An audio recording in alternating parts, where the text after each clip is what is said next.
I never thought my life would collapse so fast. One day I was a wife and a new mother, and the next I was standing alone with my baby girl, Lily, in my arms, abandoned. My husband walked out when Lily was barely a year old. Desperate, I carried her back to my parents' house in Ohio, hoping they would at least open their doors. But within months, they pushed us out with nothing but a suitcase and cold words. "We can't carry your burden anymore." So there I was, under a highway bridge, clutching Lily against the winter wind, listening to her cry from hunger and cold. I thought this was the end of everything. And then, through the rain, a tall man in a black suit stepped toward me.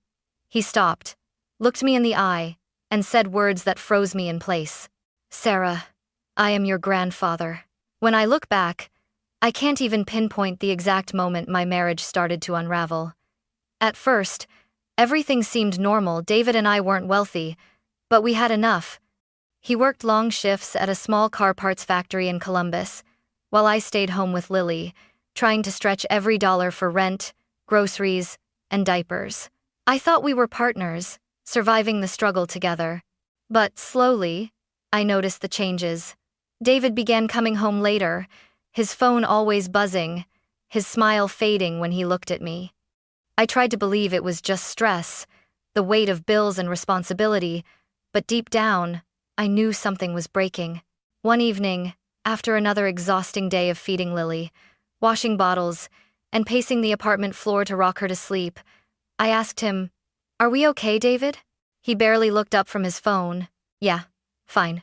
But his eyes told a different story. Distant, distracted, guilty. I ignored the warning signs for weeks, convincing myself he still loved me. Until the night I found a message on his phone from a woman I didn't know. "Can't wait to see you tomorrow. Don't let her suspect." My stomach dropped. My hands shook so hard the phone slipped from my fingers and clattered on the floor. When David walked into the room, his face turned pale as if I'd caught him stealing. "Who is she?" I whispered, my voice breaking. He didn't deny it. He didn't even try. He just sighed, almost annoyed, and said, "Sarah, I can't do this anymore. I don't love you the way I used to. I've met someone else." Those words cut through me sharper than any blade. I looked over at Lily sleeping in her crib, her tiny chest rising and falling, and I thought, how could he do this? How could he abandon her before she even knows what a father is? I begged him to stay for Lily's sake if not mine. But his suitcase was already by the door. He kissed Lily on the forehead, not even glancing at me, and walked out without looking back. The apartment suddenly felt colder, emptier. The hum of the refrigerator, the creak of the floorboards, everything seemed louder in his absence. The following days blurred together.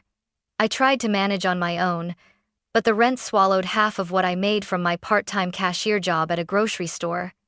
Diapers, formula, and doctor visits piled on top of that. I skipped meals to make sure Lily had enough, drinking coffee instead of dinner just to stay awake through the night feedings. And yet, no matter how hard I fought, it was never enough. The landlord started leaving notices on the door, bold letters screaming, "Pay or vacate." I cried silently while holding Lily, whispering promises I wasn't sure I could keep. "Mommy's here. I'll figure it out." When I finally realized I couldn't, I picked up the phone and called the only people left, my parents. My voice cracked with shame as I asked, "Can Lily and I stay with you for a while? Just until I get back on my feet." There was a long silence. My mother finally sighed. "You can come, but don't expect this to be permanent." It wasn't warmth. It wasn't love. But it was a roof. And for Lily, I swallowed my pride and said, "Thank you." I packed what little we had left into 2 bags, some baby clothes, a faded blanket, and the last can of formula, and left the apartment that once held my dreams of a family. As I locked the door behind me, I felt like I was also locking away the last pieces of the life I thought I had. The drive back to my parents' house in Dayton felt endless.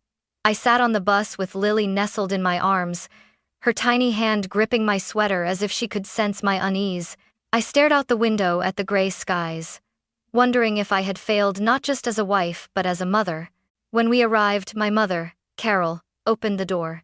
She didn't rush to hug me or even look at Lily. Instead, she glanced at the bags in my hands and muttered, "Bring your things upstairs. Your old room is still there, but it's full of storage. You'll need to clean it. Her tone wasn't cruel exactly, but it wasn't welcoming either. It was the tone you'd use with a stranger asking for a favor. My father, Richard, not the grandfather I'd meet later, but my dad sat in his recliner, watching television. He barely turned his head when I walked in. Make sure Lily doesn't cry too much. I need my sleep. I bit my lip and nodded. For Lily's sake, I swallowed every word burning on my tongue. The room I grew up in had changed. Boxes of old clothes, broken lamps, and forgotten junk were piled against the walls. Dust coated the shelves. The bed sagged in the middle. It didn't feel like home anymore. Still, I laid out Lily's blanket in the crib I'd dragged along, wiped down the surfaces, and whispered, "This will be enough for now." At first, I tried to stay invisible, help around the house, cook dinner, and take care of Lily quietly, but it was never enough. "Look at your brother, Mark," my mother said one night as we sat at the table. "He has a good job in Chicago. A wife, 2 kids, a real home. Why couldn't you be more like him?" I stared at my plate of spaghetti, twisting the noodles without answering. "Mark always made smart choices," my father added. "You, Sarah, you've been nothing but trouble since high school. And now, bringing another mouth to feed into this house." He nodded toward Lily, who sat in a high chair beside me, happily babbling to herself. I felt the sting of tears, but forced a smile for Lily's sake. She didn't deserve to see her mother break down. To contribute, I found a part-time job at a nearby diner, waiting tables during the day. Every dollar I made went toward baby supplies and giving my parents a share for letting us stay. Mom kept track of every penny, reminding me whenever I came home late, "Don't think you're living here for free." Sometimes, when I got home after a double shift, I found my mother rocking one of Mark's kids in her arms. He often visited with his wife, Claire, but ignoring Lily when she reached out, crying for attention. It was like my daughter was invisible to them, a burden they wished would disappear. One evening, when I rushed home after my shift, Lily had a fever. I panicked, holding her in my arms, begging Mom for help. She barely looked up from the TV. "You need to learn responsibility, Sarah. We raised our kids already. Lily's yours." Her words sliced through me. I wanted to scream that Lily was their granddaughter too, but the fight drained out of me before it could even begin.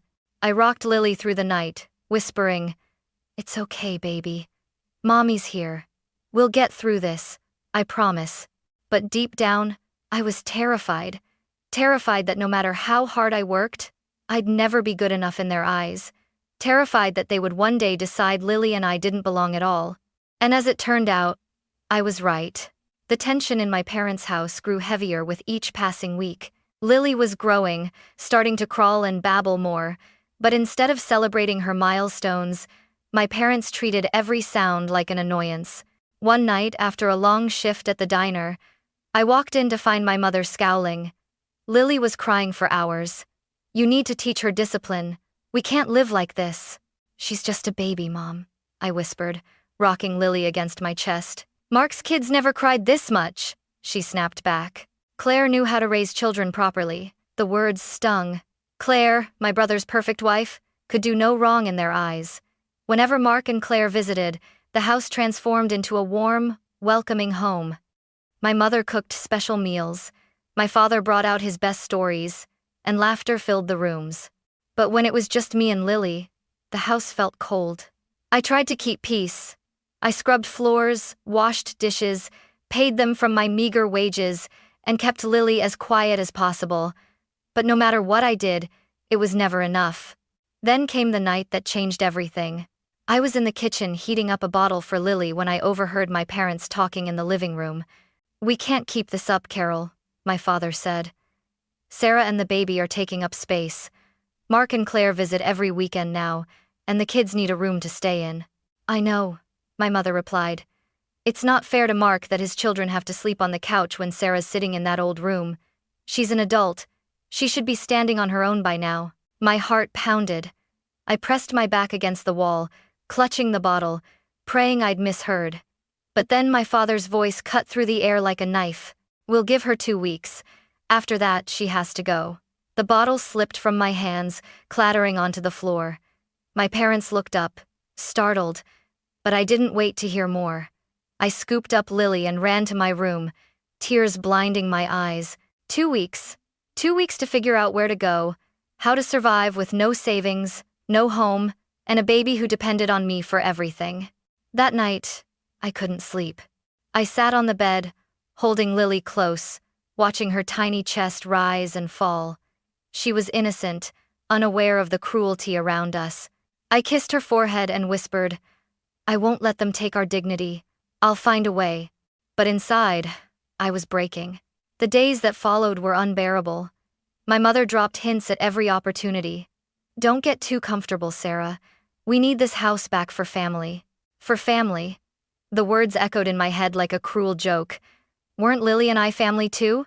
Mark came by with his kids that weekend, and I could see the unspoken truth in the way my parents doted on them. My father set up their old room with fresh sheets and new toys, while my mother prepared a feast. Meanwhile, Lily and I sat in the corner, forgotten. When Mark left, my father knocked on my door. "Sarah," he said, his tone firm. "You've heard what we said. 2 weeks. I'm not repeating myself." I wanted to beg, to plead for more time, but his eyes were cold, his jaw set. Nothing I said would change his mind. That night, I packed what little I had into 2 bags. Lily's clothes, her blanket, a few bottles, and the stuffed bunny she clutched in her sleep. I sat on the edge of the bed, looking around the room where I had once dreamed of growing up safe and loved. Now it felt like a cage closing in on me. I realized the truth then. To my parents, I wasn't a daughter anymore. I was a burden. And Lily, my precious Lily, was invisible to them. 2 weeks later, with nowhere else to go, we stepped out of that house for the last time. My father didn't even come to the door. My mother just said, "Good luck, Sarah," her voice flat, as if she were speaking to a stranger. The door closed behind me, and I stood on the porch with Lily in my arms. The wind was cold, the sky gray. For the second time in my life, I was being pushed out by the people who were supposed to love me most. Only this time, I had more to lose. Because I wasn't just fighting for myself, I was fighting for Lily. The day I left my parents' house, I carried 2 bags and Lily on my hip, not knowing where we'd sleep that night. I found a small, run-down boarding house on the edge of Dayton. The landlord, a gaunt man with yellowed teeth, eyed me suspiciously. "Cash up front," he said. "No noise, no trouble." I handed over the last of my tips from the diner, praying it would buy us time. The room smelled of mildew, the walls stained with watermarks, but it had a door that locked, and a mattress that didn't belong to the street. For Lily, that was enough. At night, I tucked her into her blanket and whispered, "We'll be okay, sweetheart. Just a little longer." But deep down, fear clawed at me. I tried to keep my job at the diner, but childcare became impossible. My mother no longer watched Lily, and daycare was more expensive than my entire paycheck. So, I started bringing Lily with me, hoping the manager wouldn't notice. One afternoon, I tucked her stroller in the corner of the break room, feeding her crackers between orders. But when the dinner rush hit, Lily cried. I rushed to soothe her, but my manager stormed in, his face red. "This isn't a daycare, Sarah," he barked. "You can't bring a baby here. I don't have anyone else, please, I'll keep her quiet." "No. You're done. Pick up your check and go." Ow! The words crashed over me like a wave. I held Lily close as the customers stared, shame burning in my cheeks. We walked out into the night air, my heart pounding, my future slipping further away. Without a job, the days blurred together. I stretched every dollar, skipping meals, eating crackers, so Lily could have formula. I sold my phone, then my wedding ring, just to buy diapers. But it wasn't enough. The landlord knocked one rainy afternoon, his voice flat. "You're behind on rent. Out by tomorrow." I begged, clutching Lily in my arms. "Please, just one more week. I'll find work. I'll pay you." He shook his head. "Tomorrow." And he meant it. The next day, our belongings were dumped in the hallway. I stood in the rain, clutching Lily under my jacket, watching the only roof we had close behind us. I called my parents one last time, desperation breaking my voice. "Mom, Dad, please, I don't have anywhere to go. Lily's sick, she needs warmth. My father's reply was cold as ice. Mark and his kids are coming this weekend. We can't take you back. You'll figure it out. The line went dead. That was the moment I realized. To them, we truly were nothing. So, I walked.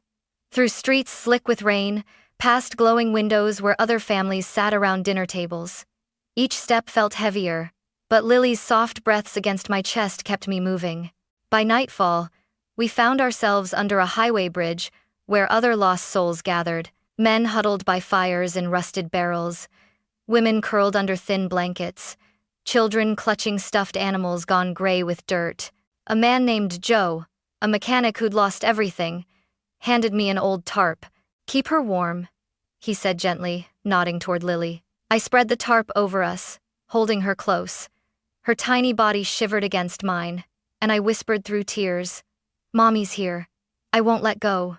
That night, as rain pattered on the concrete above, I lay awake staring into the dark. I'd lost my husband, my home, my family, and now my last shred of security. For the first time, I wondered if we would survive. The storm that night was relentless. Rain pounded against the concrete above us, finding its way through cracks and dripping onto the tarp I'd spread out.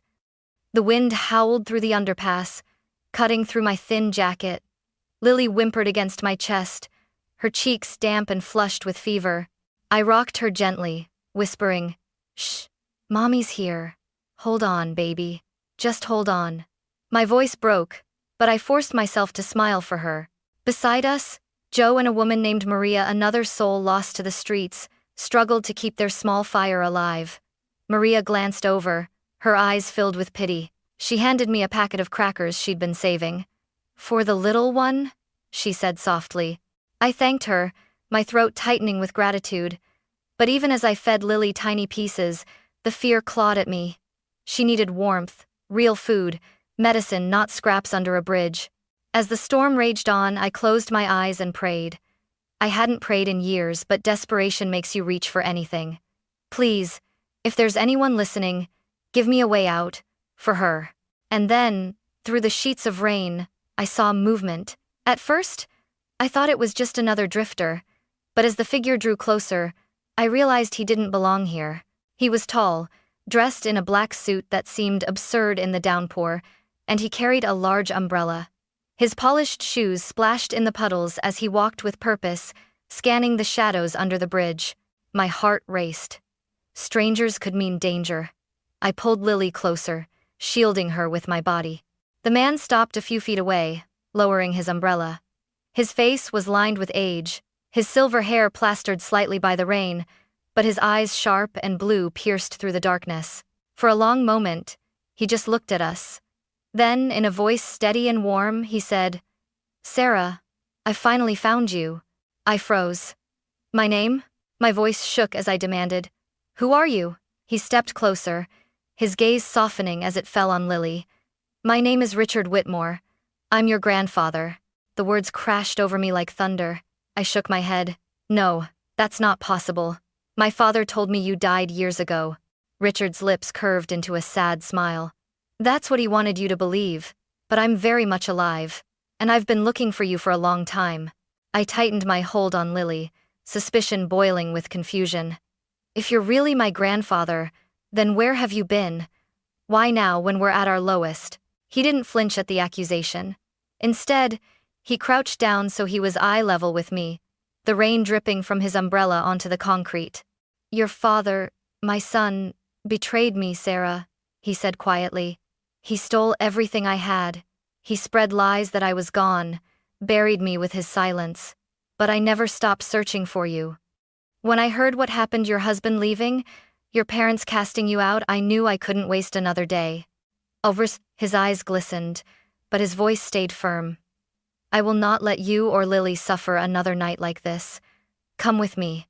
Let me give you the life you deserve." My mind reeled. Was this real? Or just another cruel trick the world had decided to play on me?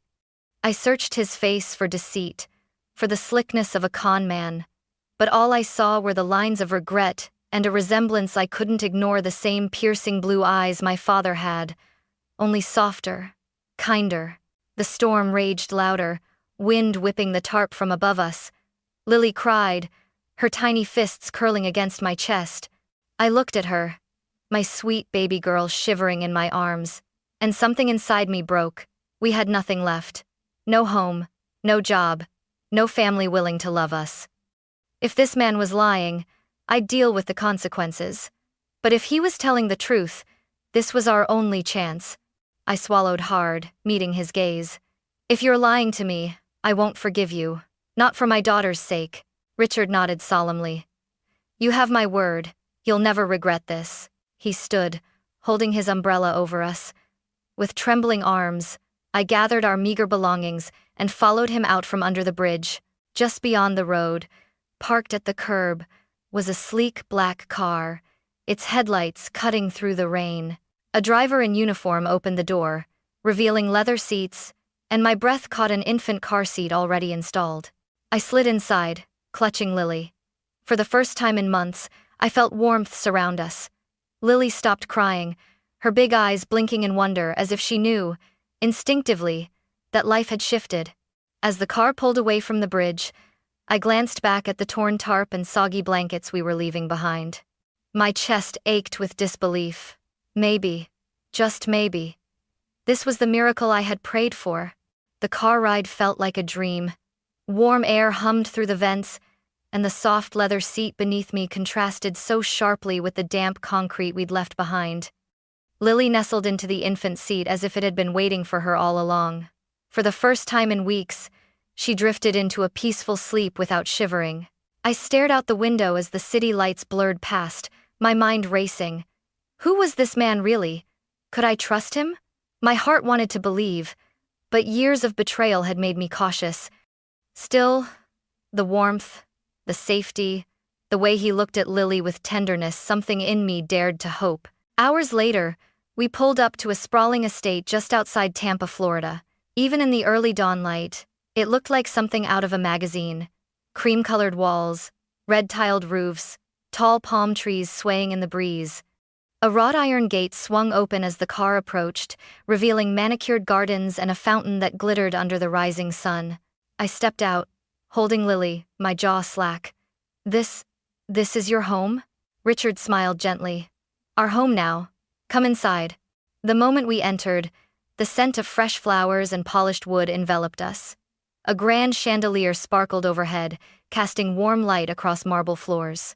Two staff members, a kind-looking woman in her 50s and a younger man in a chef's uniform, greeted us warmly. "This is Elena, the housekeeper, and Luis, our chef," Richard said. "They'll take care of you as if you were their own." I nodded stiffly, overwhelmed. I wasn't used to being welcomed anywhere, let alone a place like this. Richard led us upstairs to a large guest room.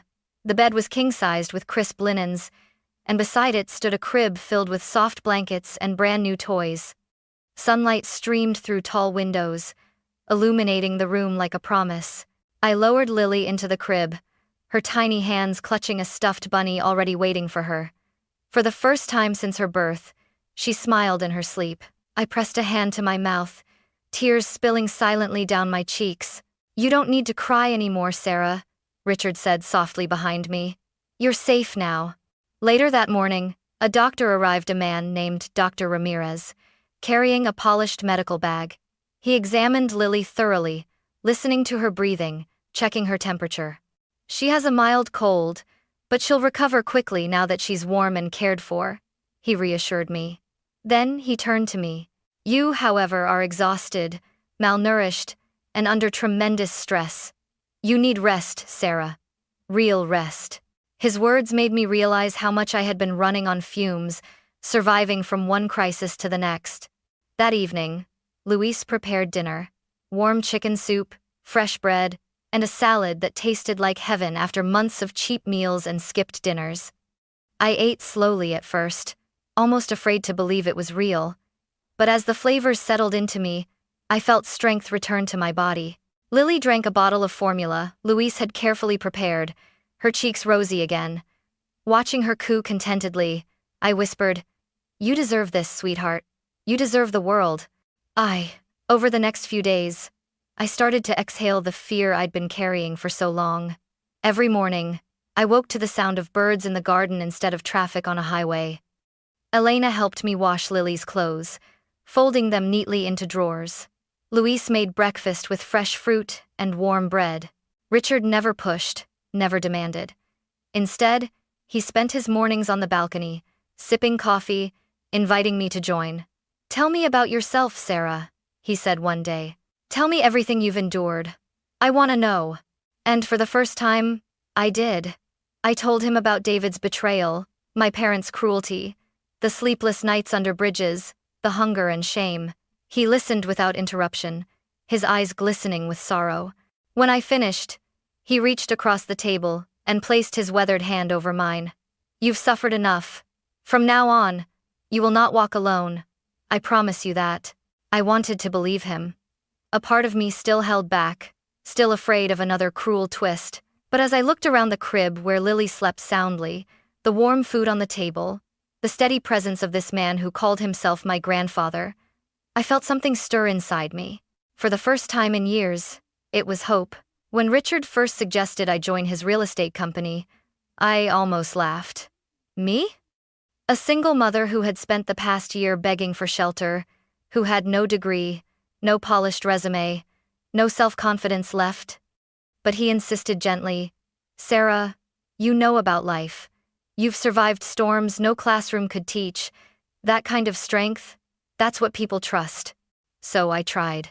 On my first day at Whitmore Properties, I wore the simple navy suit Richard had bought me. Walking into the glass building downtown felt surreal. The lobby gleamed with marble floors, and employees hurried past in tailored clothes, speaking in quick, confident voices. I wanted to shrink into the floor, but Richard didn't announce me as his granddaughter. He simply introduced me to the staff as a new trainee. "Sarah is here to learn from the ground up," he said, his tone firm, leaving no room for favoritism. At first, I struggled. I stumbled through phone calls, mixing up terms like escrow and appraisal. I was nervous around clients, my voice shaking as I presented listings. Many days I went home defeated, convinced I didn't belong. But then, I'd look at Lily, asleep in her crib, her tiny face serene under the soft glow of a nightlight. I'd remember the bridge, the rain, the hunger in her eyes, and I would whisper to myself, "I can't go back there. I won't." Slowly, I improved. A kind colleague named Emily took me under her wing, teaching me how to listen to clients' needs instead of just selling numbers. "Be genuine, Sarah," she said. "People buy homes because they want to feel safe. You know what that means more than anyone." She was right. My honesty became my strength. Instead of slick pitches, I spoke plainly, sharing why certain houses felt like true homes. Clients began trusting me. Some even requested me personally. After 6 months, I closed my first sale, a modest condo for a retired couple who said, "You're not like the others. You actually listened." When they signed the papers, I cried quietly in the bathroom, overwhelmed with pride. Years passed, and my confidence grew. I learned contracts, negotiations, even team leadership. Emily once told me, "Sarah, you're a natural. You've turned your scars into wisdom." By the time Lily turned 4, I wasn't just surviving, I was thriving. Richard watched silently from the sidelines, pride glowing in his eyes as I climbed the ranks. Eventually, the board voted me CEO. "She earned it," Richard said firmly. "No favoritism, pure ability." News outlets caught wind of my story. From homeless single mother to CEO. They invited me onto morning shows, where I spoke with a calm, steady smile. "Life may knock you down," I told the cameras, "but you decide whether to stand up." I stood up for my daughter. For a while, life felt like a dream. Lily thrived in private school, Richard became the grandfather she adored, and I led the company with compassion. But the past has a way of resurfacing. One afternoon, Emily buzzed my office line. Her voice was tight. "Sarah, there are 2 people in the lobby claiming to be your parents. They insist on seeing you." My chest tightened. I hadn't spoken to them since the night they cast us out. Memories of cold words and slammed doors returned like knives. I told Emily, "Keep them waiting. I'll come down. The lobby sparkled with glass and light, a world away from the dingy house I'd once begged to stay in, and there they were, my parents. My mother in a faded wool coat, her eyes darting around as if appraising the wealth around her. My father in an outdated suit, his smile awkward. "Sarah, honey," my mother said, her voice syrupy. "We saw you on TV. You've done so well. We're so proud." Proud? I almost laughed. My father stepped forward. "We should reconnect. We could help you manage all this success. Family should stick together, right?" The word family made my stomach turn. I thought of the nights Lily and I froze under a tarp while they kept warm for Mark's children. "Help?" I said, my voice calm but icy. "Like how you helped me when you threw us out. Like when I begged and you shut the door." Their smiles faltered. My mother stammered, "Those were hard times, Sarah. You can't hold it against us forever." But before I could answer, footsteps echoed behind me. Richard entered the lobby, tall in a sharp suit, his presence commanding the room. My parents froze. My father's face drained of color. "Richard? Dad? You're alive?" Richard's eyes hardened. "Alive, yes. And watching. I saw what you did to Sarah, to Lily, just as you once betrayed me." Employees in the lobby had stopped to watch, whispers spreading. Richard didn't lower his voice. "You stole from me years ago, Kenneth," he said, his words like stone. "You abandoned your mother, and she died with a broken heart. You abandoned Sarah and her child, repeating the same cruelty. And now you dare show your face here?" My father stuttered. I can't explain." "No," I cut in, my voice steady. "There's nothing left to explain." I looked him dead in the eyes, the man who had called me a burden. "The day you cast Lily and me into the street, I lost my parents. I have a family now, but it's not you." The lobby was silent, every employee bearing witness. My parents shrank back, shame coloring their faces. For once, it wasn't me who carried the burden, it was them. They left without another word. I stood tall, Lily's photo on my office desk waiting upstairs, and for the first time in my life, I felt free. When the glass doors of Whitmore Properties closed behind my parents that day, I stood still for a long moment, my chest rising and falling, almost unable to believe it was over. For years, I had carried the weight of their rejection, their cold words echoing in my head. "You're a burden." And now, with the whole world watching, I had finally returned their judgment to them. Richard placed a steady hand on my shoulder. His voice was low, but every word carried strength. "You've done well, Sarah. You've faced the past without fear. Now it's time to live for the future." And for the first time in my life, I felt that future opening wide before me. That evening, back at the mansion, Lily ran into my arms after school, her backpack bouncing. "Mommy, Mommy, I got a gold star in class today." Her bright eyes were filled with joy, untouched by the darkness we had survived. I hugged her tightly, inhaling the sweet scent of crayons and sunshine. "I'm so proud of you, baby. You're my star." At dinner, the three of us, Richard, Lily, and I, sat at the long oak table, laughter echoing through the grand halls. Lily told silly stories about her classmates. Richard chuckled softly, and I realized this was family. Not the people who abandoned me, but the ones who stayed, who cared, who chose love over blood. Weeks turned into months. My role as CEO deepened, and with Richard's wisdom beside me, we expanded the company into new markets. But I never forgot where I came from. I started initiatives to help struggling single parents buy affordable homes. "No one should ever have to raise a child under a bridge," I told the board. They all agreed. At night, after long days of meetings and paperwork, I would take Lily to the mansion's balcony. Together, we looked out at the twinkling lights of Tampa stretching into the horizon. "Look, sweetheart," I whispered, pointing to the skyline. "That's our world now. A world we built together." She giggled, waving at the lights as if they could wave back. In her laughter, I heard a promise.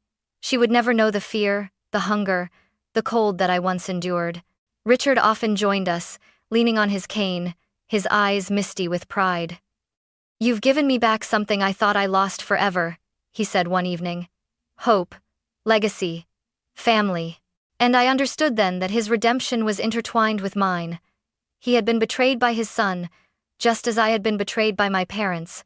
But together, across generations, we had chosen a different path. Forgiveness where possible, strength where necessary, and love always. As Lily grew older, I told her pieces of our story not to burden her, but to teach her. I told her about the nights under the bridge, about the strangers who had shown us kindness when family did not, about the man in the black suit who appeared in the storm and changed everything.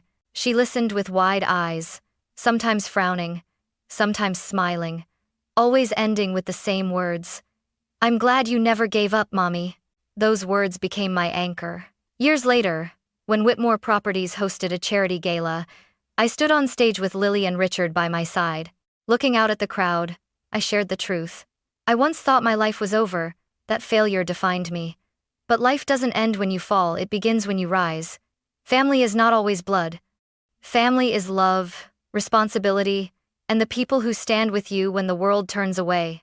The audience rose in applause, but all I saw was Lily's smile and Richard's proud nod. As the night ended, I stepped outside into the warm Florida air. The stars glittered above, just as they had on the darkest nights of my past. But this time, I wasn't alone, trembling in the cold. I was standing tall, a mother, a granddaughter, a leader, and I knew, with absolute certainty, that no matter what storms lay ahead, Lily and I would never face them alone again.